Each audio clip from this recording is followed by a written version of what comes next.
तो कैसे हैं आप सभी? आशा करते हैं बहुत ही बेहतर होंगे और आपकी तैयारी बहुत ही शानदार चल रही होगी। आशा करते हैं सारी चीज़ें बहुत ही बेहतरीन हैं। आप लगातार हमारे साथ जुड़ कर के आप अपने लक्ष्य को और भी बेहतर बना सकते हैं। और आज के लगभग हम लोगों ने कल 75 प्रश्न को कर लिया था। कितने? 75 जो है प्रश्नों को सॉल्व कर लिया है। आज उसके आगे, ठीक है, लगभग हम लोग आज भी 70 से 75 प्रश्न को करने वाले हैं।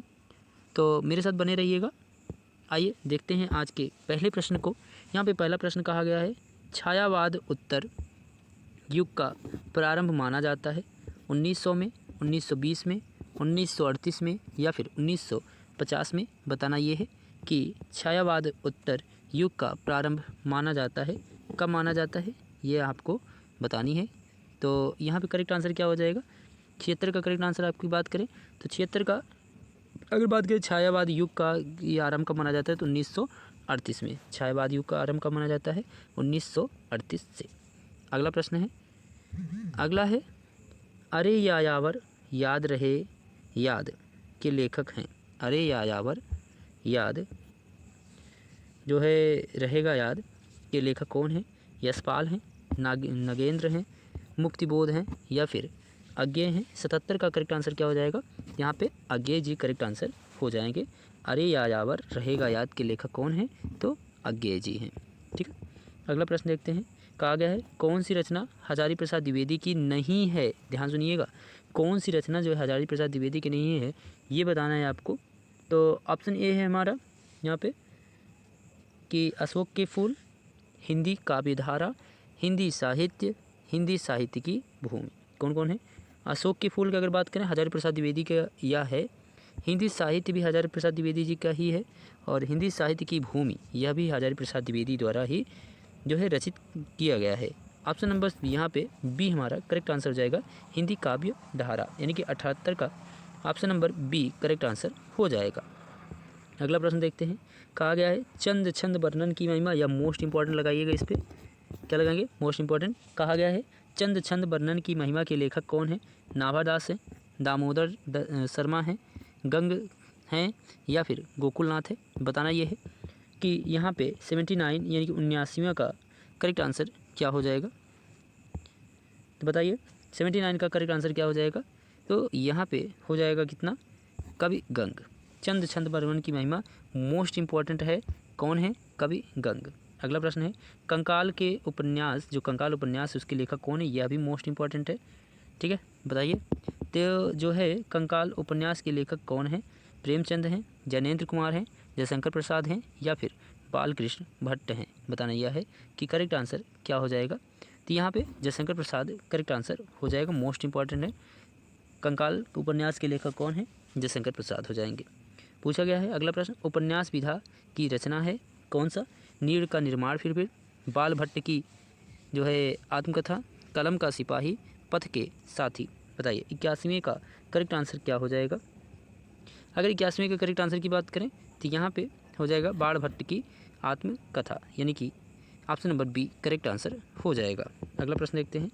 अगला प्रश्न कहा गया आपसे, क्या कहा गया है कि उपन्यास, अच्छा, राष्ट्र का स्वरूप के रचनाकार हैं पूर्ण सिंह, रामवृक्ष बेनापुरी, वासुदेव शरण अग्रवाल या फिर अज्ञेय। बताना यह है कि राष्ट्र का स्वरूप के लेखक कौन हैं।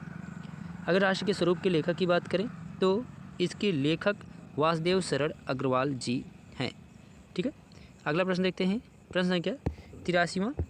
ध्यान से समझिएगा एक एक प्रश्न को। यहाँ पे जितने भी प्रश्न दिए गए हैं आपके एग्जाम के लिए मोस्ट इंपॉर्टेंट हो जाएंगे। यहीं से आज की वीडियो से आपको 5 नंबर के मिलेंगे एग्जाम में देखने को। कर्मभूमि रचना है किसका है? प्रेमचंद का है, यशपाल का है, किशोरीलाल गोस्वामी का है या फिर बालकृष्ण भट्ट का है। बताना यह है। 83 का करेक्ट आंसर क्या हो जाएगा? तो कर्मभूमि इंपॉर्टेंट है, प्रेमचंद की है। किसकी है? प्रेमचंद्र जी की है। क्या भूलूं क्या याद करूं, यह भी मोस्ट इंपॉर्टेंट है। क्या भूलूं क्या याद करूं आत्मकथा है सुमित्रानंद पंत का, डॉक्टर राजेंद्र प्रसाद का, हरिवंश राय बच्चन का या फिर अज्ञेय का। 84 का करेक्ट आंसर क्या हो जाएगा? यहाँ पे हरिवंश राय बच्चन का। क्या भूलूं क्या याद करूं यह किसका है? हरिवंश राय बच्चन जी का यहाँ पे करेक्ट आंसर देखने को आपको मिल जाएगा। अगला है पंडित लल्लू लाल अध्यापक नियुक्ति थे कहाँ पे? फोर्ट विलियम कॉलेज में, मेरठ कॉलेज में, रुड़की विश्वविद्यालय में या फिर काशी विश्वविद्यालय में। यह मोस्ट इंपॉर्टेंट नहीं है, मन करे आपका देख लीजिए एक बार, ठीक है। आपको इंपॉर्टेंट जितने भी रहेंगे सारे इंपॉर्टेंट आपको बता दिया जाएगा, ठीक है। पंडित लल्लू लाल कहाँ के अध्यापक नियुक्त थे? तो ये जो है कहाँ के अध्यापक थे बताइए, अगर बताइए कमेंट करिए। तो कहाँ के थे ये? फोर्ट विलियम जो है कॉलेज के थे, है ना। उसके बाद कहा गया है विशस्य विस्मोधम निम्नलिखित में से है? कहानी है, उपन्यास है, नाटक है या फिर निबंध है। 86 का करेक्ट आंसर क्या हो जाएगा? तो यह एक नाटक है। क्या है? एक नाटक है, ठीक है। उसके बाद पूछा गया है नासिकेतोपाख्यान के लेखक कौन है? ये इंपॉर्टेंट है। कहा गया है नासिकेतोपाख्यान के लेखक कौन है? मुंशी इंसाअल्लाह खां, लल्लू लाल, सदल मिश्र या फिर मुंशी सदा सुखलाल। बताना यह है कि 87 का करेक्ट आंसर क्या है। अगर 87 के करेक्ट आंसर की बात करें तो सदल मिश्र। कौन है? सदल मिश्र। अगला है रूपक रहस्य के लेखक हैं। रूपक रहस्य के लेखक हैं। 88 का करेक्ट आंसर बताना है आपको। वियोगी हरि, रामचंद्र शुक्ल, श्याम सुंदर दास या फिर महावीर प्रसाद द्विवेदी। 88 का करेक्ट आंसर क्या हो जाएगा? तो श्याम सुंदर दास। क्या हो जाएगा? श्याम सुंदर दास। अगला प्रश्न देखते हैं। अगला प्रश्न कहा गया यहाँ पे द्विवेदी युग का नामकरण हुआ है महावीर प्रसाद द्विवेदी के नाम पर, हजारी प्रसाद द्विवेदी के नाम पर, जयशंकर प्रसाद के नाम पर या फिर राम कुमार के नाम पर। 79वें का करेक्ट आंसर क्या हो जाएगा? तो महावीर प्रसाद द्विवेदी के नाम पर ही जो है द्विवेदी युग का नामकरण हुआ था, ठीक है। तो ऑप्शन नंबर ए हमारा करेक्ट आंसर हो जाएगा। 90वां है, कहा गया आपका परीक्षा गुरु। मोस्ट इंपॉर्टेंट लगाइए किस पे, या मोस्ट इंपॉर्टेंट है। परीक्षा गुरु की रचना जो है किस विधा की है? कहानी है, उपन्यास है, नाटक है या फिर जीवनी है। 90वां का करेक्ट आंसर क्या हो जाएगा?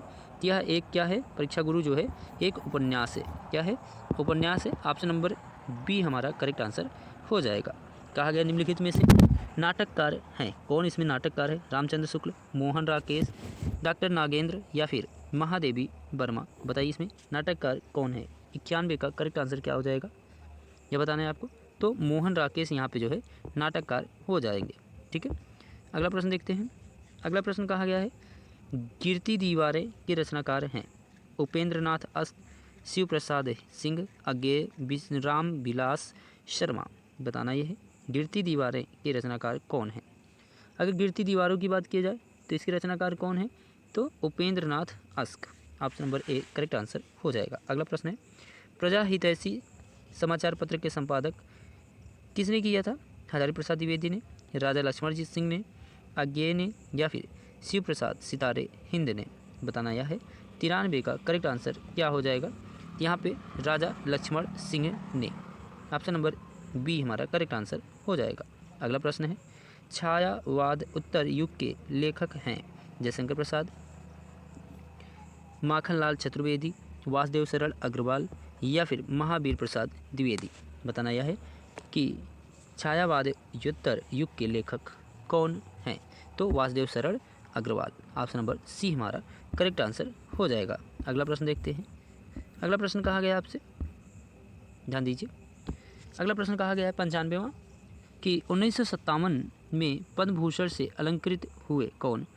राय कृष्णदास, विद्या निवास मिश्र, अज्ञेय या फिर हजारी प्रसाद द्विवेदी। बताइए 95 का करेक्ट आंसर क्या हो जाएगा?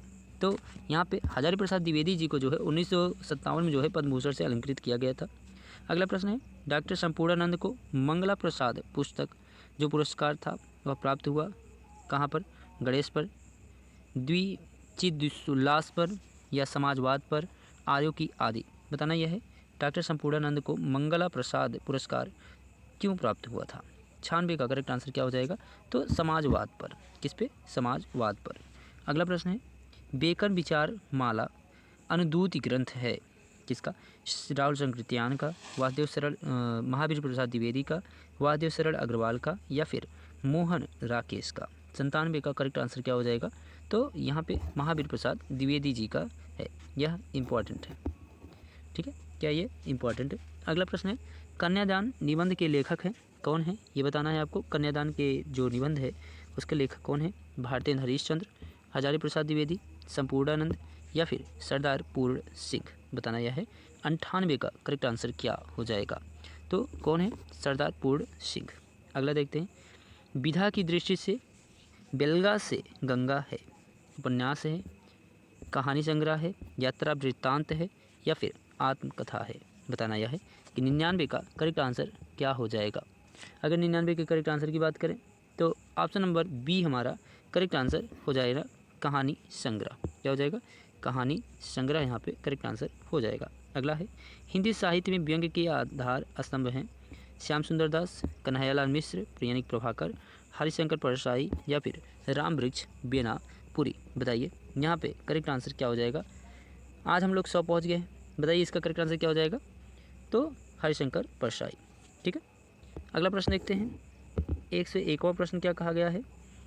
101वां प्रश्न है आपके लिए, कहा गया है खलील जिब्रान के दी मैड मैन कृति का पगला नाम से हिंदी में अनुवाद किया है कृष्ण दास ने, राय कृष्णदास ने, राम वृक्ष बेनापुरी ने, राल संकृतियान ने या फिर आगे जी ने? 101 का करेक्ट आंसर क्या हो जाएगा? तो यहाँ पे राय कृष्ण दास जी ने। ठीक है, अगला है, साहित्य का श्रेय और प्रेय निबंध का संग्रह है डॉक्टर संपूर्णानंद का, जैनेन्द्र कुमार, वासुदेव सरल अग्रवाल, श्याम सुंदर दास? 102 का करेक्ट आंसर क्या हो जाएगा यहाँ पे? तो जैनेन्द्र कुमार। क्या हो जाएगा? जैनेन्द्र कुमार। अगला प्रश्न है, बाण भट्ट की आत्मकथा इम्पॉर्टेंट है।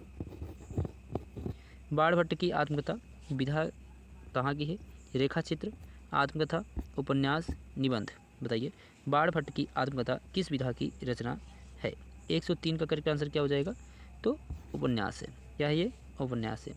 अगला है, नगरी प्रचारी सभा का संस्थापना या स्थापना का योगदान है अच्छा रामचंद्र शुक्ल का, श्याम सुंदर दास जी का, राम नारायण मिश्र का या फिर शिव कुमार सिंह का?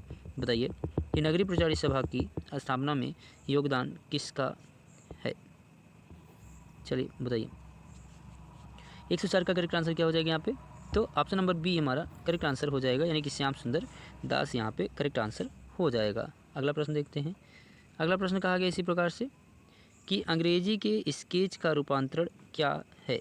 तो जीवनी है, भेंट वार्ता है, रेखा चित्र है या फिर रिपोर्टाज है? तो करेक्ट आंसर हो जाएगा कौन सा? रेखा चित्र है। ऑप्शन नंबर सी हमारा करेक्ट आंसर हो जाएगा। अगला प्रश्न देखते हैं।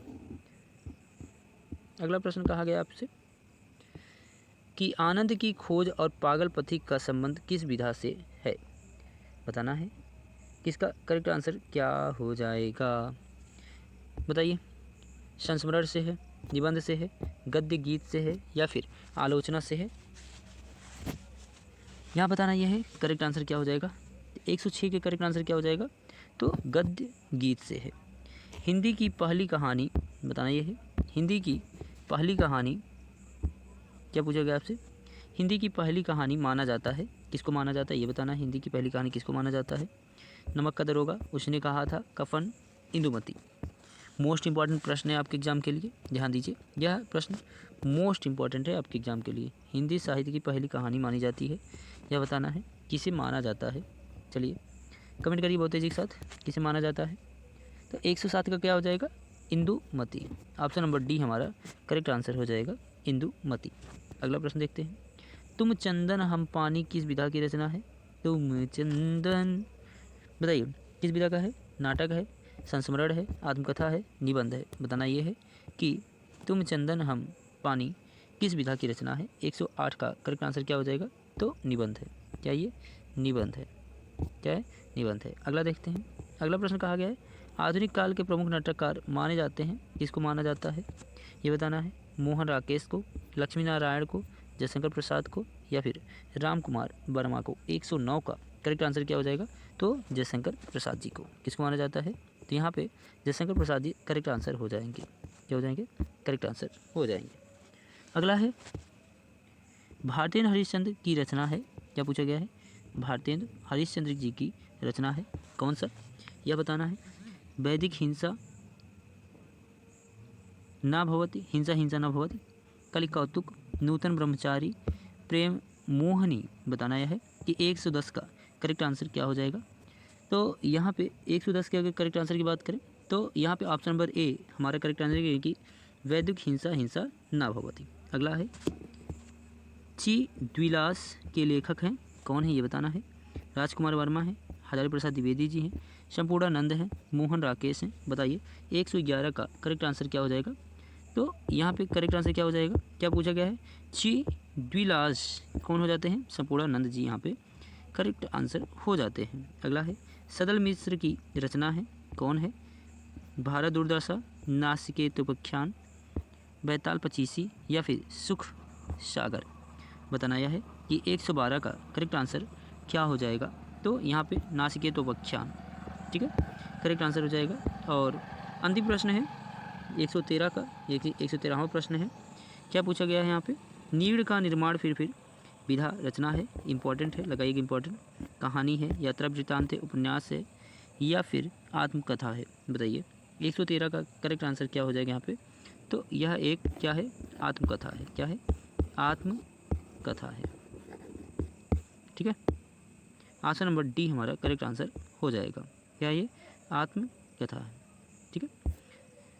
तो आज के लिए इतना ही रखते हैं, मिलते हैं अगले वीडियो में। इसी तरीके से मुस्कुराते रहिए, पढ़ते रहिए मेरे साथ, डेली 9 बजे जुड़ना बिल्कुल ना भूलें। आपका चाहे बड़ा भाई समझ लें, चाहे आपके शिक्षक समझ लें, चाहे जिस भी नाते समझते हैं, आप बेस्ट करें एग्ज़ाम में। इसके लिए आपको दिल से यह आशीर्वाद है, आप बेस्ट करेंगे। और डेली जुड़ना बिल्कुल ना भूलें, 9 बजे आपके लिए यह वीडियो अपलोड की जाती है। अगर आपको वीडियो प्लस पसंद आती है तो लाइक, शेयर और सब्सक्राइब करना बिल्कुल ना भूलें। मिलते हैं अगले वीडियो में, तब तक के लिए दीजिए हमें इजाज़त। धन्यवाद। जय हिंद, जय भारत।